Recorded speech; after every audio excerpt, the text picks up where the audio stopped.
Hey everybody, it's Dave Meyer with BusyWeb. I'm excited to have you here for our busy webinar on your buyer, the who, what, where, when, and why. We're going to talk about buyer personas today and how you can optimize your personas to show up better versus your competition and to actually meet the needs of your customers.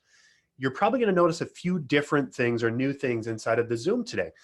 We are going to be broadcasting this live, so if you're watching this after the fact, it is going to be recorded and posted, but for the folks that are live with me right now, I actually have a poll up right now in the Zoom, so you can click on polls and go into the poll version to tell us a little bit about you so that I can hopefully tailor this to your needs. We're going to ask what's your role, what your business does, and where you're viewing from. Very, very simple. And then this is also intended to be a interactive session. And so I also have the Q&A up on the tool. So inside of Zoom, you can click on Q&A up at the top and you can ask me questions. And then I will do my best during the event to go ahead and ask questions or answer those questions that you've asked. And if you want to give the question tool a shot, you can just enter in the city that you're webinaring in from.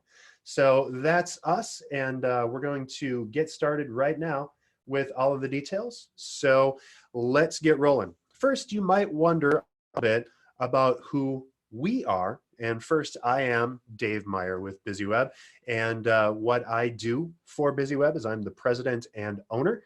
And that also means that I'm out on the road, meeting with people, connecting, consulting, helping people grow for our little team at BusyWeb of 16 fantastic folks. So if you have specific questions about anything that we're going to talk through today, I actually give this talk live on the road quite a bit as well, and would love to talk more. If you have specific questions and if you have something that you'd like to take offline, you can do that for us at dave@busyweb.com, or simply reply to the registration email and tell us that you want to chat. BusyWeb, of course, is a growth marketing agency. And what I mean by growth marketing is that we help our customers grow their businesses with more than just tactics. So yes, we do web design, we do marketing and social media and advertising and content writing and inbound marketing. But we really pride ourselves on giving you the context and the strategy so that you're actually reaching the right people. And one of the biggest things that you need to do when you're trying to reach the right people is know who those people are, which is why this is a really fun talk, and digging in on your personas is incredibly, incredibly important. So as we go through today, that's what we're going to focus on. I'm just going to check one little technological thing, make sure that we're all in the same spot here, and it looks like we are perfect. So I'm going to keep on rolling. So here we go. First, as you look at personas, there's a number of things that are really key about first optimizing what a persona is. And personas, again, are anonymized versions of your absolute best customers. So they're important because if you're not engaging your audience with your content, you're just shouting over them. And so if you don't have something that's actually relevant, an email that you receive that's not relevant to you is called spam. And so you don't want to spam your customers. You don't want to engage. You don't want to waste money on advertising or on content in social networks or in just engagement that doesn't speak to your customers' needs. And so making sure that it's engaging is incredibly important. the message that you're putting out there might also be turning people off. Again, if it's tone deaf, if it's not talking to your customer, if you've just spoken with them and you're sending them something, it'd be the equivalent of a realtor sending out new home listings the month after they sold a house to someone. It's just not in step with who you're trying to connect with and who you're trying to reach. So make sure that you're connecting and bringing people in. And then, do people actually click on your calls to action? So if people are connecting with you and if your personas are in line with the content that you're writing and you're actually reaching the people that you're trying to engage with, the things that you tell them to do as a next step should feel organic, should feel natural. And so the more you can connect, the more you can engage, the more you know about your customers, the better off you're going to be. And then finally, everybody wants good leads. So in order to know if you have good leads coming in, you need to be targeting the right people. So very simple. Digital marketing in general is an entire path of, or a customer journey from attracting to converting, closing, and delighting. You can also think of it as a flywheel where you engage and attract, engage, and then delight your customers. So as people move from strangers to visitors, and after they engage with you via some sort of a call to action, if they click on your page and go to a landing page, they go from visitors to leads. And if you close them from leads to customers, fantastic, congratulations. But that gets them into the CRM so that you can continue to engage those customers and turn them from simply customers to promoters. And in order to come back, you can also ask those questions and reconnect with them via surveys or smart content. Some of the things that you can do with HubSpot's service tools like NPS or Net Promoter Score surveys to find out how happy people are with you, to continue to engage with your customers as you move forward in the normal marketing processes, can really take the entire world of marketing and push it down to something that's manageable and that's engaging and that keeps people coming back for more. So if you know your people, you can attract them, you can talk to them and reach them where they are, because if you spend enough time researching your best customers, researching your idealized customers, you probably know where they hang out. Are they Facebookers? Do they Google for your type of business as a first step? How many times do they click around? Average B2B research is around 80 clicks are made before a business decides to do business with another business. So you're researching all over the place, looking at scores, looking at Google My Business rankings or rankings on Google, and see what people are looking at, what the reviews are, and how happy people are with you. You need to customize your approach at every step of that journey. So very, very important. Again, as a side recommendation or request, go ahead and tell us about yourself via the poll. And again, that's under polls up at the top of the screen. You can simply click on the drop down and then hit, are you a marketing practitioner, management, leadership, or owner? What does your business do? Are you B2B, B2C? Do you serve manufacturing or business services? What do you do? And then where are you from? Because we'd love to hear more so that I know where you're at. So, and then of course, feel free to ask questions during the event as well. We'd love to have you here.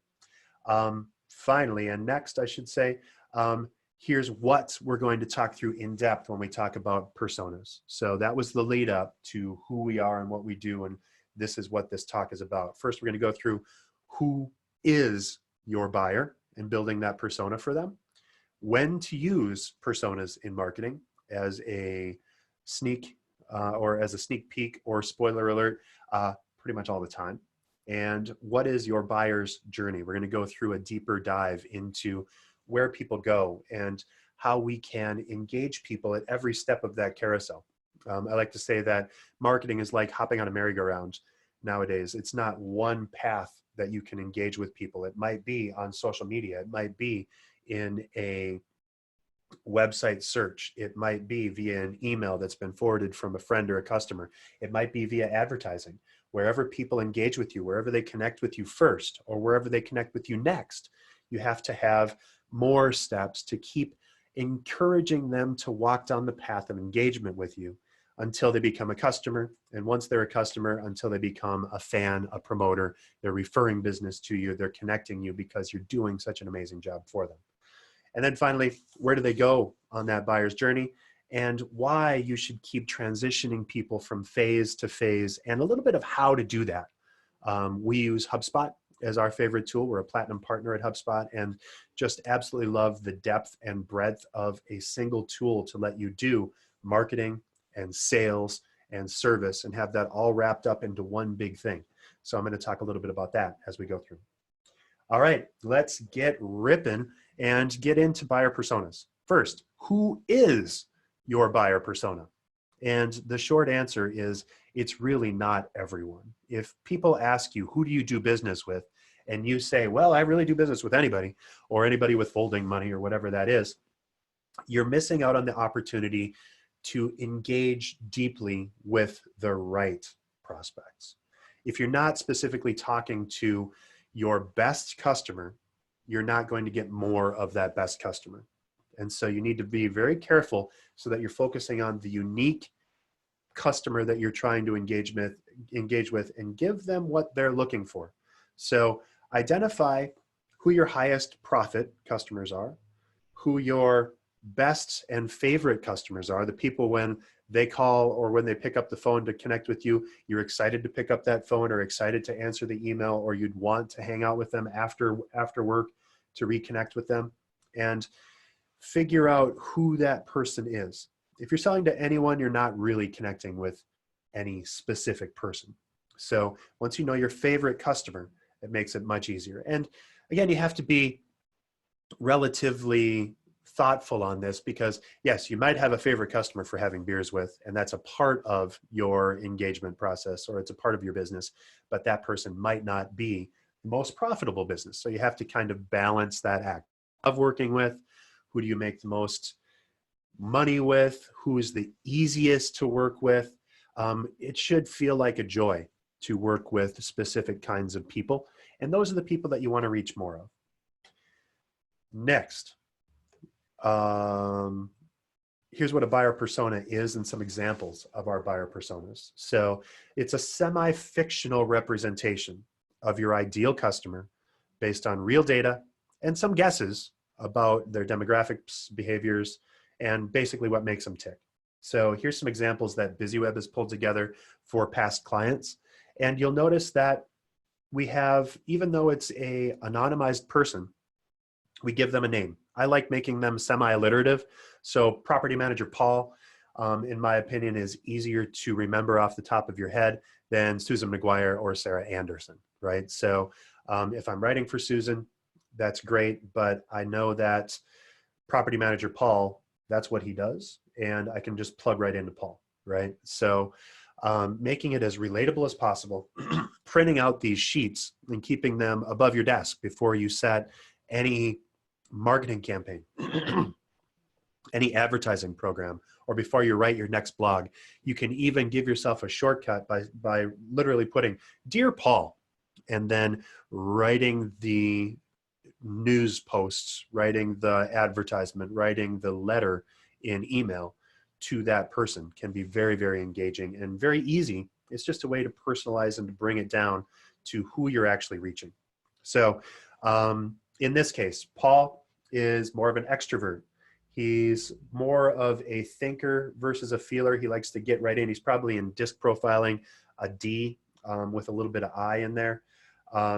He intuits, and he's more, once he intuits something, he's more of a judging person. He likes to get done with the decision and move on instead of thinking about it and letting it come at him, right? His goals in this case for this customer are to make meaningful relationships with his tenants. So he's a property manager. He's trying to make meaningful relationships to deepen those relationships.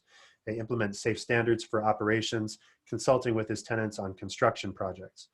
He's frustrated with budgeting concerns, with finding reliable vendors for maintenance and construction projects, and high priority projects that take too long. So he's looking for just right fit. So what is he motivated by? What's his connection? And we like to write a fictional bio of that person. And this is probably amalgamation of a number of different actual clients for that customer. But then you'll see brands and influencers. This is probably where we want to spend some time or write to. Preferred channels, referrals are by far the biggest connections. So we want to find ways to engage with other people that can refer this company to Paul. Same thing with Susan. You know, she's mostly interested in referrals, but she has a stronger social media bent. Or if you format it completely different, like Sarah on the right, she's a marketing director. She's organized, hardworking, focused, creative. And where she goes and what she's looking for are people that can help her make sense of her marketing and what she needs to do next. So thinking about what those people are can be very helpful as you look to what you're connecting. Specifically, buyers personas are not a few things though. They're not target markets. I'm not looking for age 25 to 37 folks who are in this X, Y, and Z market and range and demographic. We're trying to identify and write content and engage with specific people that are similar to this, not just broad thing, right? So to say that I'm trying to market to business owners in Chicago that are 35 is a little bit different than I'm trying to write for Paul, right? You're not writing to job titles or roles. That might be part of it, but it's not just that. So you're not going to send this out and say, Dear Paul, as a business owner, manager, marketer, we're looking for this. You're trying to give a little bit more context instead of being very laser focused. And it's also not a specific person. Even if you do have one absolutely fantastic customer that you would love to clone, that person has specific and unique features to their personality that aren't going to be the same from person to person. So they might have very different ways that they prefer to receive information, or you might be a favorite, or they might be one of your favorites because of a personal relationship that's going to be very hard for you to duplicate, you know, unless you can go back to your cousin's sister's wedding and go there. That would actually still be your cousin probably, but you know, whatever that is, right? And they're not dependent on specific tools or technologies. You're not trying to identify people that are on Facebook that do this thing. You're trying to give an overall and generalized view of who these people are and what you do for them. As a reminder, if you have questions, we have the Q&A tool open, so go ahead and ask questions, and do tell us a little bit about yourself via the poll that's up and live. Those are both at the top of the screen. You can hit the attendees section and get into Q&A and polls to answer those items and to keep connecting.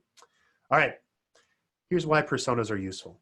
In every stage of your buyer's journey, you need to know who you're trying to reach and reach them where they are. Speaking their language is very important. So if I'm in the awareness phase of the buyer's journey, and here are the steps of the buyer's journey: awareness, consideration, purchase, retention, and advocacy. If people are in awareness and they haven't found you yet, they've identified that they have a need, but they don't know about you, you need to do very specific kinds of things. So you're probably going to connect with them with a targeted ad or public relations. You might want to get featured on the local TV stations or in a newspaper or other media outlet.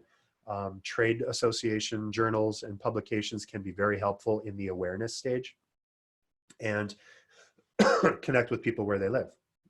Once they're considering you, they know about you, and they haven't made the decision to work with you, that's where reviews and your blog, social media ads kind of bridge between these two.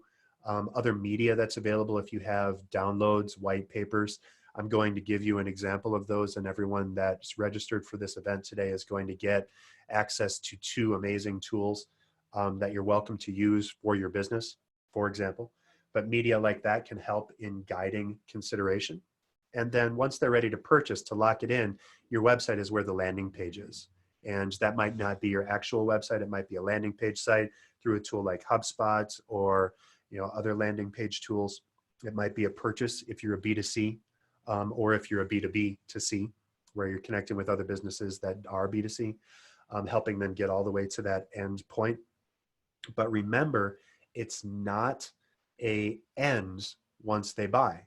So retention and then advocacy are keeping people coming back for more to help deepen their relationship. It's 10 times easier to make another sale from an existing customer than it is to find and sell to a new customer, right? So engaging with those folks. And if you're doing your job right, if you're helping meet their needs, give them the opportunity to refer you and to let them move into advocacy.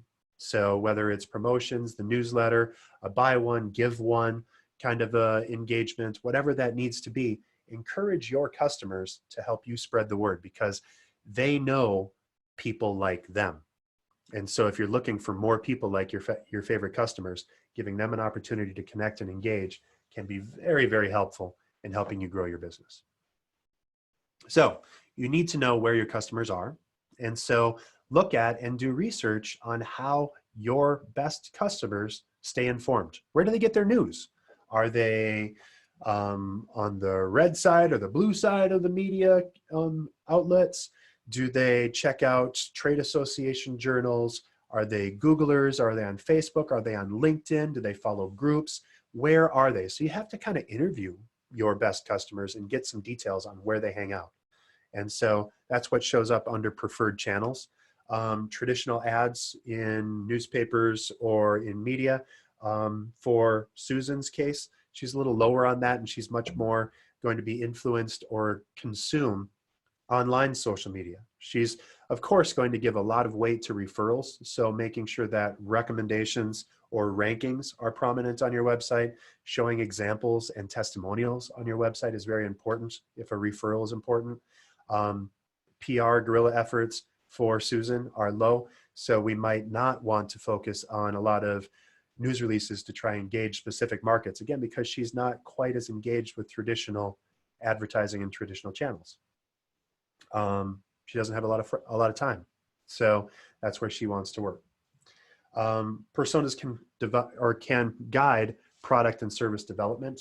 They can help you deliver what your customers want in the way that they expect to receive it. So as you look at this, it's what you're doing. You can use the data that you're getting from your customers to make business decisions on what kinds of tools you can provide. It's a big reason why BusyWeb has gone into inbound marketing and growth-driven design, because our customers kept telling us we want more and we want to do more with the marketing that we do. We can't afford to just broadcast and advertise to everyone all the time. And we can't stand that when we stop advertising, our traffic just plummets because there's no other way to get there. So I want my marketing, our customers want their marketing to be stickier, to re-engage people and to connect over and over again by giving them helpful tools, by giving their intended audience helpful tools that they'll refer to over and over again, but then automating those responses so that we're giving them more of what they ask for based on their interactions with us. So if they open an email from us, we know that if they click on this link, we're going to give them more of the stuff that's included in that link in coming weeks.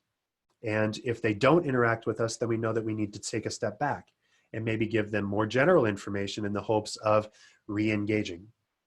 When you create that content, you're going to write, again, for their audience, for their expectations. You don't want to have, if you're trying to reach a younger or starter market, folks that are just getting started in their careers as a B2B, you don't want to be overly heavy or feel like you're burying people in acronyms. You want to be engaging and fun and use different tools, maybe more Instagram in favor of, or instead of LinkedIn, if you're trying to reach younger folks. Or conversely, if you're trying to reach ownership and folks that are established, LinkedIn is a fantastic tool to engage, but you're not going to go in and talk about the party that you were just at in LinkedIn. It's going to be a much more business first message instead of trying to soften things up. You know, you shouldn't be talking about Fluffy, your cat, on LinkedIn, at least not as much, unless you figure out or find out that that actually does work. So as you create personas, here are the 4 steps. You know, HubSpot has some really neat tools. You can go to makemypersona.com and build this. This is actually a screenshot from that tool. But you're going to identify questions to ask in order to figure out what makes your customer or your audience tick. So things like, what is it that's essential to your job? What do you need from companies like me, especially when you're making a purchase decision? Look at how to research people. The data that you have, whether it's your Google Analytics, your click rates on your ads, the engagement level that you have from surveys with your customers, what kind of tools can you use to kind of pull that together? And then you compile all that in and you transform your notes into a complete persona. You put everything on a page. This is what our team does when we're building strategic game plans for our customers, is we put all of that data into one big bucket, and then we just talk through it. And we identify, okay, well, these are the salient points. This is what's actually going to help influence, in this case, Marketing Leslie, right? So putting that in and then building it. Sample questions that you might want to ask in order to tease out who that person is and what matters most to them by role is, what's your job or your role in your company or your title? Is it a CXO? Is it a director level? Is it an intern on the other side, right? What's your typical day? What do you do inside of your typical engagement? What skills are required for your job?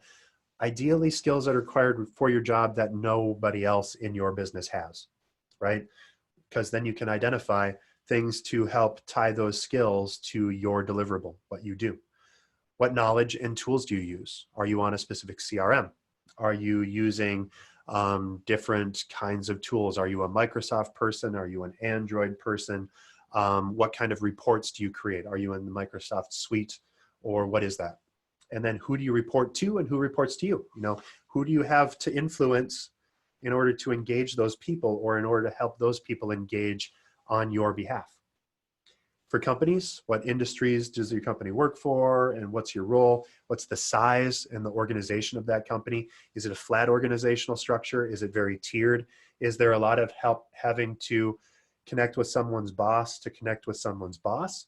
Or is it very engaged where the person can make business decisions on their own?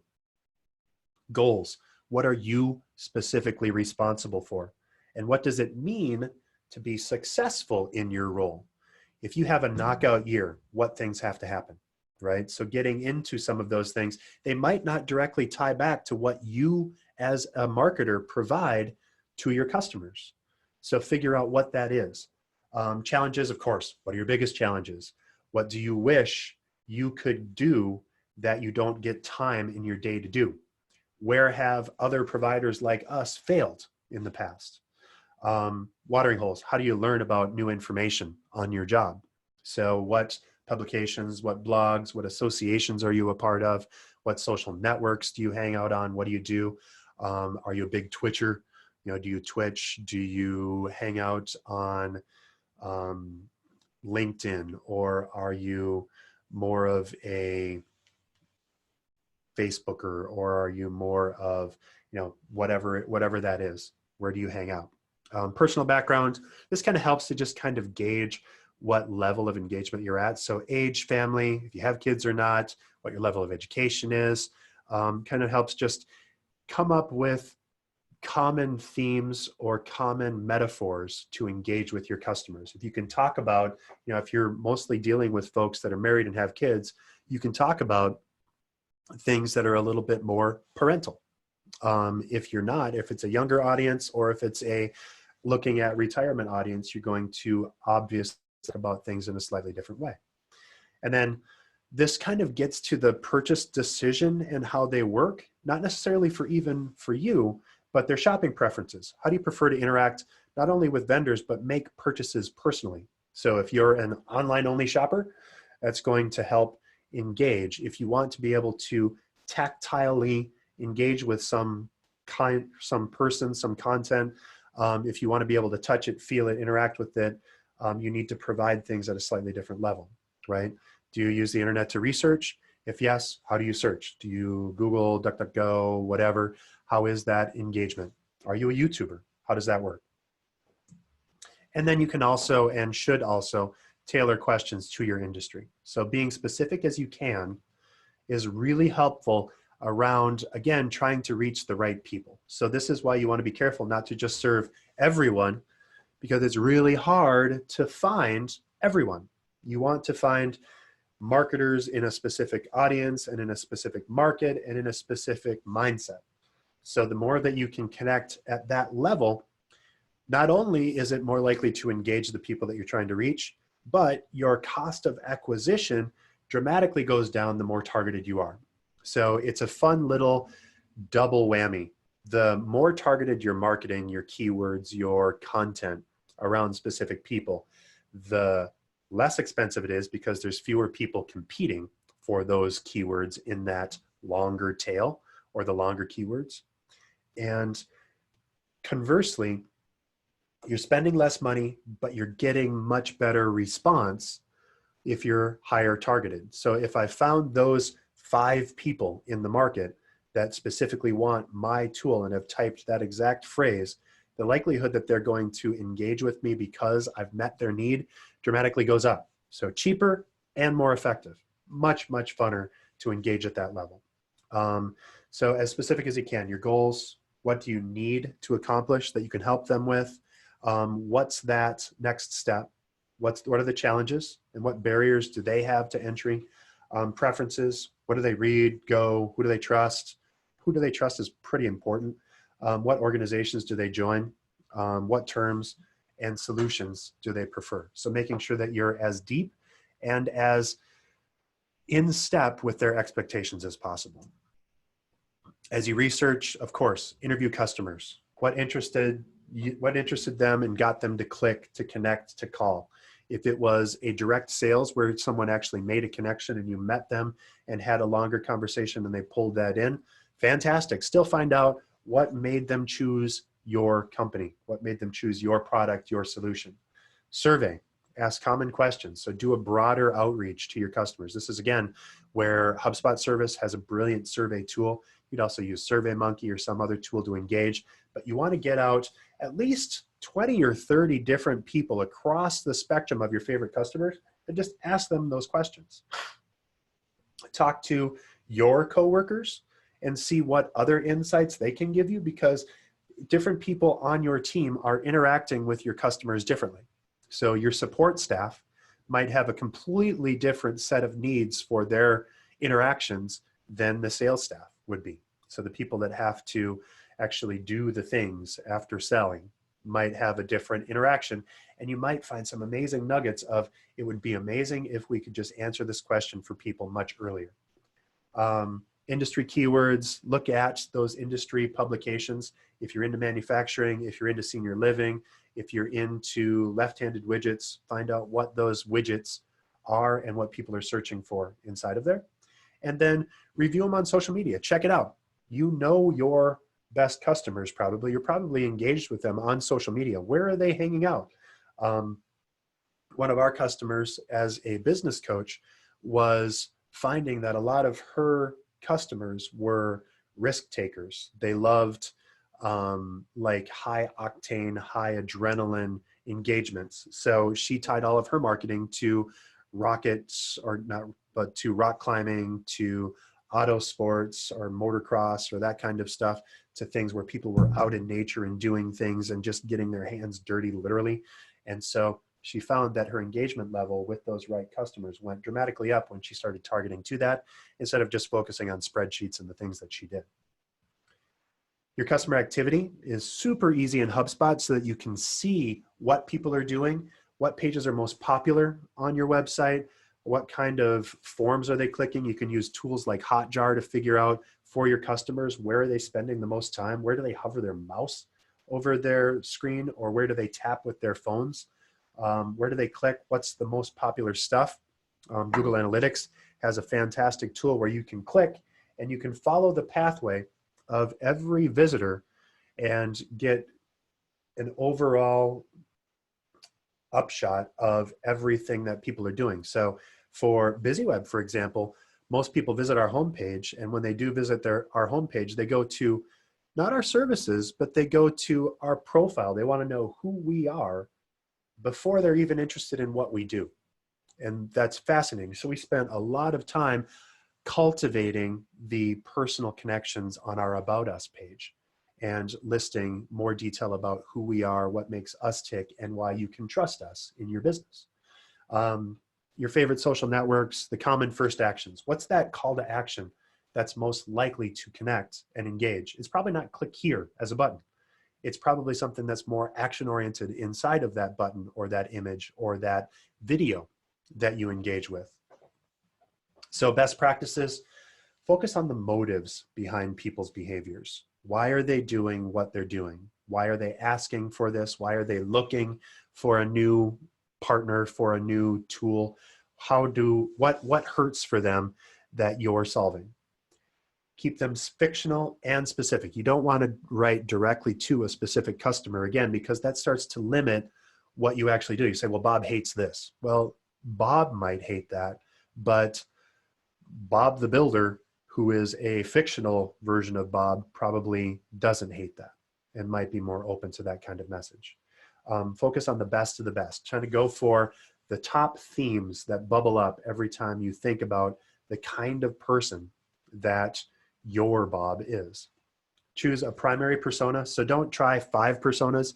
It's really tempting to say, well, I have like 6 different kinds of customers that we work with. Well, pick one, get good at that one person, and start writing and connecting and marketing for that person, and then expand after you've clarified at least one. And then tell your persona's story. What I mean by that is 1 paragraph each of their demographic info, what their job is, a day in their life, their challenges, their pains, where they get their information from, and common objectives. I also like to bold the super salient points. So in Leslie's case, who is a marketer, Leslie works in a service-based business. The owner wants to grow it, but doesn't know how to go about the marketing. Leslie wears multiple hats, sort of understands marketing, but she needs help from an expert. She doesn't know how to go about a strategy or how to dig into the data or read it to make informed decisions. She's a parent and her off time is kid focused, so on and so on and so on, right? This doesn't take a lot of time. It's probably about 2/3 of a written page, but reading through that semi-regularly and keeping that persona visible as you're writing can be very, very helpful. So as you use your personas, you're going to start with a persona to craft that content. You're going to build your website to serve their needs and their concerns first. If they're telling you, I'm most interested in price, or I'm most concerned about the quality of service, or I just need this to be solved, or I have no idea about this thing and I really need to know more, you're going to go right to that with the most important pages on your website. The calls to action need to speak directly to what makes that person tick or what they're asking for in their daily work lives. And in social media, where are they hanging out, advertising, what kinds of ads are they going to click? Are they going to be more likely to just go on Google and search? Or are you going to need to use the Google Ad Network to maybe let them search, but then 2 or 3 days later, they're going to see another ad for your service, your product, your solution. And then it'll be a reminder that, like, I keep seeing this business. I know that I need to do this, and that's what's going to drive their action. And then keep going and learning for what you're finding in your business. So the further down you go with your persona, you're going to find that some things do resonate, or you might have been wrong with your assumptions the first time you built it. So a persona isn't a point in time where it's just gospel and it's going to be on a stone tablet. It's continually engaging and growing. Not all the time. You don't want, if it's too fluid, it doesn't make any difference, right? But you have to learn from what's really working. And you don't want to X out or try to focus on things that aren't working. You want to try and leverage things that are working. It's much easier to do more of what you're already doing great than to try to cut out the things that you're not engaging with. It's like, boy, we really thought Facebook was going to be a killer strategy for us, but nobody's clicking with us on Facebook, so we should double down on Facebook. No, you shouldn't. You should do more of YouTube because that's where you're getting all your interactions. Connecting it to your marketing is pretty simple. You're going to read your story, keep it handy. I like to keep it right at our desks when we're writing content. Write those calls to action from your client's perspective. What makes them tick? What's going to get them to click? Remember their pain points. Keep proving how you're going to fix what hurts for them. if you're a doctor, which a lot of us are a doctor for the customer need that we solve, right? So you're not, if you went to the doctor's office with some sniffles and they said, you need these vitamins, I don't even need to see you, you just need this stuff, you wouldn't trust that doctor, right? So having a solution and just going, you need my stuff, is not going to be nearly as engaging or as effective as asking some questions, bringing them down a pathway, and based on what they tell you, giving them the right answer for what they're interested in. So remember their pain points. Keep the FAQs handy. If you get a lot of questions into your business, you're being told what people are concerned with and what they're looking for. So keep doing that. If you're feeling stuck, just write, hey, Leslie, here's something that I thought you'd be interested in, and go from there. So just write it directly to that person. No questions, or and the poll is a little bit light right now. So if you have some questions, I would love to hear from you. We're doing perfect on our timing here. So if you have specific questions, would love to get that from you because this is your time. All right, but as we move forward, here again are the steps. Identify the questions to develop your marketing persona. Determine how you're going to reach out to those people. Compile that research and give them answers to your paraphrased questions. Make it super simple and engage and connect with the buyer persona building best practices, and complete your story. The better you are at identifying and telling your customer's story before they're going to engage with you, the better you are going to be able to actually engage with that person. So it makes it much easier. So as we look at creating our journey, first, be aware of what those steps are: awareness, consideration, purchase, retention, and advocacy. You need to have tactics at every level of those steps. So what path does your customer take when they're working with you? I equated it before that it's like a merry-go-round or like a carousel. People engage with you at different levels all the time. Someone may have already heard about you from another example of your persona and say, okay, I just want to work with BusyWeb, so I'm going to call BusyWeb. They've already made their consideration. They just need to move right into purchase. So if you drag them all the way through awareness again, you're wasting their time and yours. What tools engage with them? How do you bring that up, and how do you keep them connected?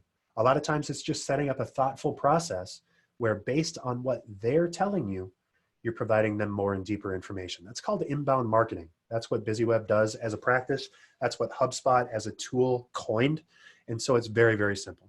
So as we go through these stages of the customer's journey, awareness, they're identifying, I have a problem. I don't know who is going to solve this problem for me or what is going to solve this problem, but I have a problem. So you're going to answer those questions at that level. Consideration. Okay, well, BusyWeb seems like they might be able to solve my problem. What do I need to know if I'm going to feel good enough about clicking to connect with that company or with you? So they now know about you, but that's 80 clicks deep before they ever click the contact us or click the call me or actually pick up the phone or stop in. The customer path on purchase, make it as easy as possible when people actually do engage with you to get moving, right? Have an easy to use form, have a interview process where it connects up. If you're a in-person or a brick and mortar store, make sure that the directions to your office or to your store are very clear. Clean up, make sure that it looks good so that you're ready, and don't ask for too much information too early. And then retention. Make sure that they don't immediately regret your solution because you're treating them like a number. The tough part about marketing funnels versus what I like to call the marketing flywheel. With the funnel, you dump your inputs in the top, do as much SEO and advertising and content as possible in the hopes that a few people are going to drop out, a few people are going to drop out, and then out on the bottom pops a customer. Great, that customer is there, they're gone. Next customer, right? What happens when you dump water in the top of the funnel? It goes out the bottom of the funnel and then it's gone. You want to think of it as a continual re-engagement to bring people back for more, to recommend you to other people, to just deepen the relationship, to let them do more with you. You keep solving their problems and solving them in deeper and deeper methods, and that makes you indispensable. And it's also much, much easier to get another customer or another sale from an existing customer than to make a brand new one. And again, if you're doing your job, if you're advocating for your customer, they're going to advocate for you. So a newsletter that answers their common questions and concerns. Again, if we go back to the realtor example, a realtor that just keeps sending you home listings is not exciting or is not helpful, especially if you bought your house last month.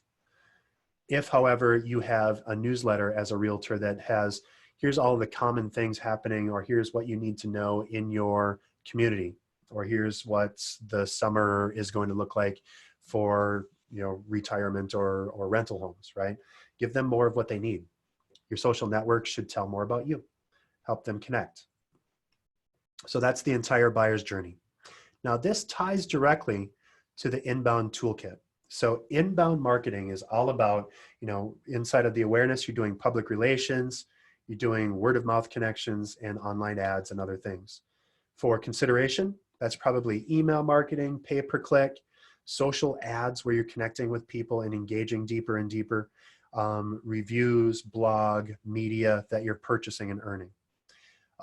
Once they're ready to purchase, your store, your website where you've got clear calls to action, contact us, let us call you. HubSpot has a tool where every interaction that a customer makes is going to add to their score.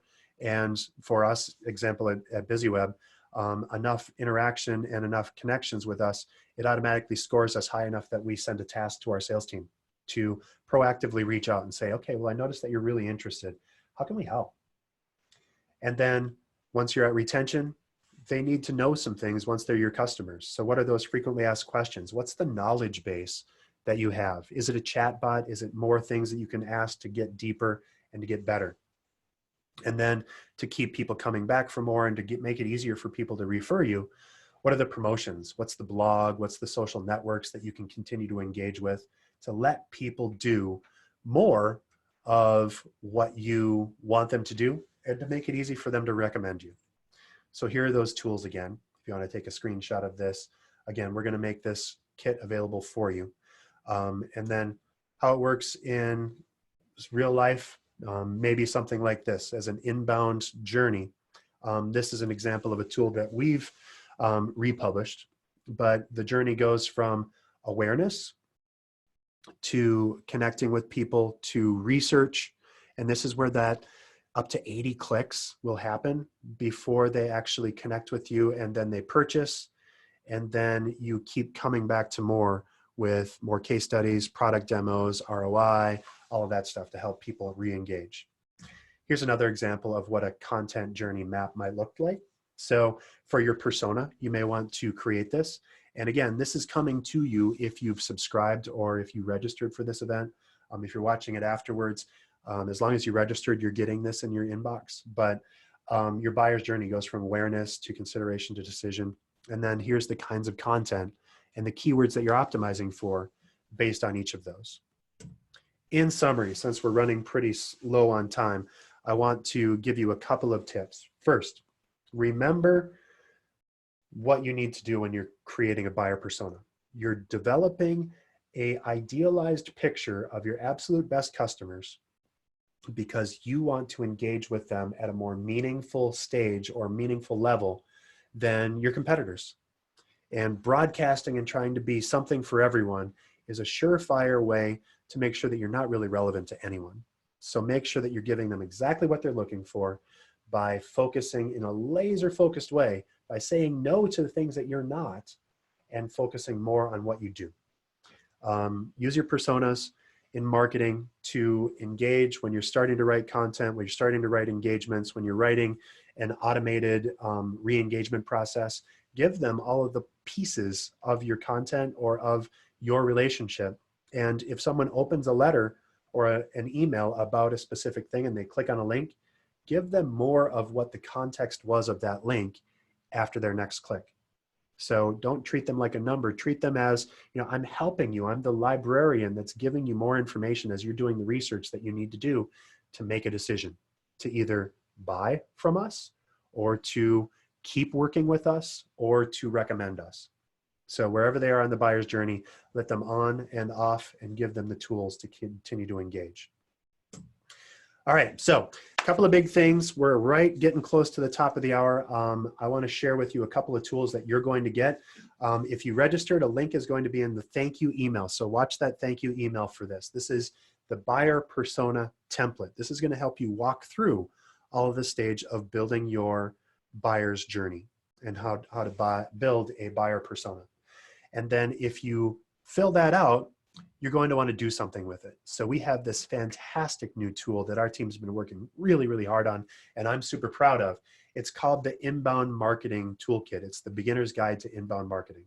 So if you download this guide, again, if you registered, you're going to get a link, and based on what you need, this is a great tool for helping you dig deeper and to actually answer the questions that your customers are looking for, and to naturally, without being annoying, without spamming them, to give them more of what they're looking for. All right, so next month's webinar is Pop Quiz Hot Shot. How smart are your goals? You might realize, or you might notice throughout the course of the rest of the year, that we are bringing things back to pop culture. We're all movie fans, so you might notice a little bit of a speed reference here. We're also big fans of 80s movies, so most of the things that we're going to tie back to relate around 80s movies. One of the next ones after this is going to be Say Anything. There's all kinds of really fun stuff that we're going to tie into, so keep your eyes peeled for that. But if you need to set great goals for your business, setting SMART goals, specific, measurable, achievable, realistic, and time-based, is a fantastic way to make sure that you're getting what you need on a time frame that works. So we're going to talk all about how to set SMART goals, how to measure against them, how to use data to drive those decisions in your business, and then you're going to be able to take your marketing to the next level. That's Wednesday, March 4th at noon Central Time. You can go to busyweb.com/events.